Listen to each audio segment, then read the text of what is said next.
well, you can pop shoulders and everything.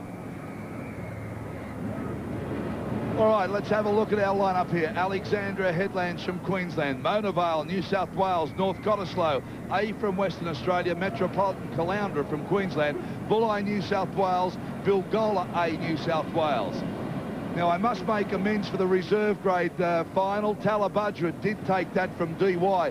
In our finish, because of the angle that we're on and the close finishes, Ronnie Payne from Talabudra, the legend's done it again. He went first, second was Freshwater, third was DY. So if the DY pub's out of control because I said they've won it, slow down the shout, boys, you've got third. Okay, North Cottesloe, there they are. They've been strong. They really impressed me in all of the rows they've had. 107 went into this event, down to 6 over 3 days. There's Bulli up close. The flag's up now. That means get set. Then the next step is guns up, and it's away. Robbie Meyer holding the crew there from Bulli. That's the boat I've talked about. Oh, I wouldn't mind betting they could have swapped boats there because I'm not sure of the tuck of that boat. Probably wrong, but it's a very, very unusual craft, designed mainly for marathon rowing and also these sort of conditions. And you can see them here trying to juggle the bows so they don't take too much sea on board. Now, Mona Vale from Sydney are there, North Cottesloe. Gee, I reckon they're a chance, North Cottesloe from Western Australia. They have looked very, very impressive. Very impressive. And you can see they're pretty relaxed about it too. They're not all tense. And Mona Vale there, you can see from New South Wales, they'll be having boat cam with them. Okay, all ready for a start. Flag is up. Everybody tenses up, waits for the start. Bilgola Beach. As I said, the Narrabeen crew all went over. Sweep and rowers went to Bilgola Beach. Narrabeen's lost, Bilgola's gained. North Narrabeen it was actually that they went across from, North Narrabeen. And I'm not quite sure that the clubs, well, I don't know how they handle that situation. I mean, you develop a crew, you supply the gear, and all of a sudden they all go and leave for whatever reasons. But there's a fair bit of politics in boat rowing like every other part of sport. Yeah, I guess it's just nature of the beast. I mean, the guys aren't happy, they move on. It's also happened to the two Queensland crews. They were in other clubs prior to beforehand, but the flag is in the air. Now, what they'll be looking for is the starter who's got a shotgun, and they will call. And as soon as they say guns up, the guys will set themselves for that start. Here we go, there's the shotgun, but he's brought it down again. I mean, they're holding them here too long. I mean, I've got to say that the longer that you hold the crews, I really believe you're putting too much pressure on them. I know there's a shore break running, and I know that you're going to give them the most even start, but the waves are still going to keep coming. There's no difference there. So you've got to be ready to go. In my mind, as soon as all the bows settle, you've got to get them in the water. You use far too much energy up there. See how he's got the sweep oar there, the North Cottesloe boat, right across the back of the boat. The idea of that is as he pushes it in, that blade will straighten up. Bilgola, see, he's holding them. You can see the sweeps are starting to look. He's putting pressure on the back of the boat, the stern of the boat, to lift the bow out. Right, flag's up again. Come on, get them going. Let's go, let's go, let's go. This is the Australian titles, for goodness sake. Holding them back. Too much energy being expounded here. You can see the crews have got to hold their blades against the gunnel. There's a good shot of that. You see holding. You can see the look on the rowers' faces. They're saying, what are we doing? Sweeper be saying, get ready, get set. Oh, this is ridiculous. This is absolutely ridiculous. Taking far too long. I mean, you can imagine this if it was a big sea running. I mean, I know it's a shore break, but for goodness sake, he's had enough time to start 4 boat races here.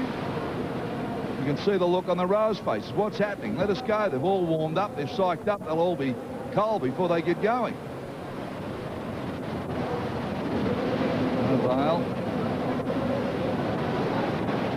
North Cottesloe. See, every time the boat moves like that, you're using some energy. You know, you're pushing and shoving. For goodness sake, pull the trigger.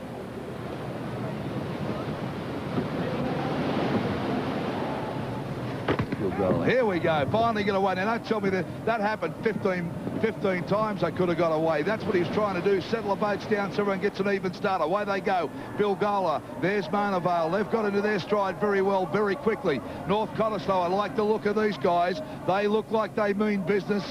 Bulli, don't write them off. They're tough as teak, the boys from the south coast.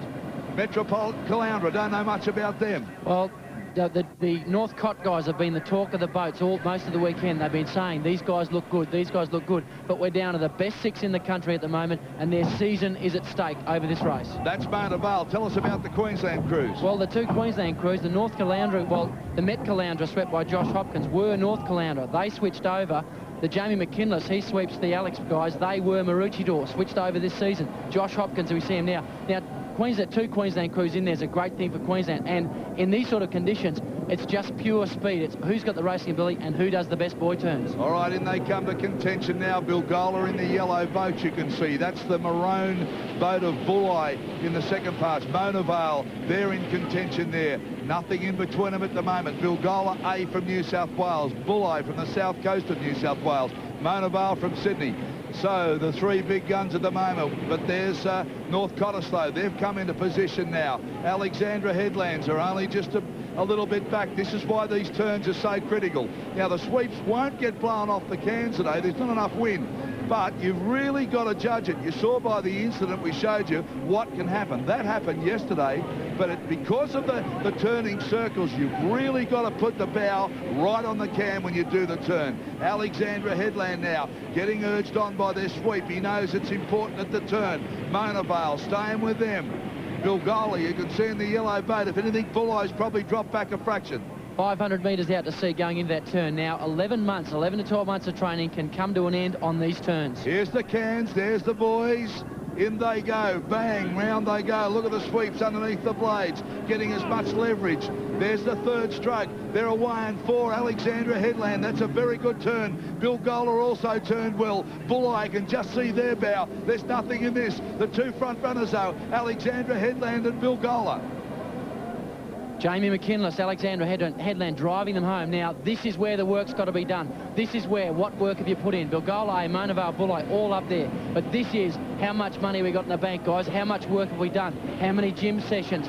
How's our concentration? Are we all rowing together? The sweep's got to talking through them, and soon they'll be starting to feel those runs. Let's work with them. Now, you can see the stroke of this crew here from Alexandra Headland. You watch the big splash he got. He had a couple there where he just misread the water, and that can really put you off because every blade is so important. Bilgola now, they put a charge up. Alexandra Headland, you're looking down on them. Look at the poetry in motion as everybody goes forward. Everybody comes back. The sweep looking for a wave. This is Bilgola. They're being driven hard now. They've held a slight advantage in my mind for most of the race, but it's all together here. If a wave comes, we'll have 6 boats on. Here they come now. Alexandra Headland, just, I'd say, marginally ahead. You can see him have a look. Where's Bilgola? Where's Bulli? They've probably dropped back a little bit to be running 3rd or 4th. Bilgola dropped, but it's right down the bottom of your screen. Right down the bottom of the screen. That's where the winning boat's going to come from, in my mind. Rowing down, right down the end here. See this? Here they come now. Rowing onto it, it's Alexandra Headland. They seem to have the advantage to me. Bilgola go for the same wave. Bilgola starting to row down it. Alexandra Headland. Alexandra Headland. I think the banana benders are going to get it. They're sitting in their seats. They're nice and relaxed. Alexandra Headland will take the Australian A boat final now. They'll row there. Bilgola will get 2nd. And let me tell you, it's a street fight for 3rd.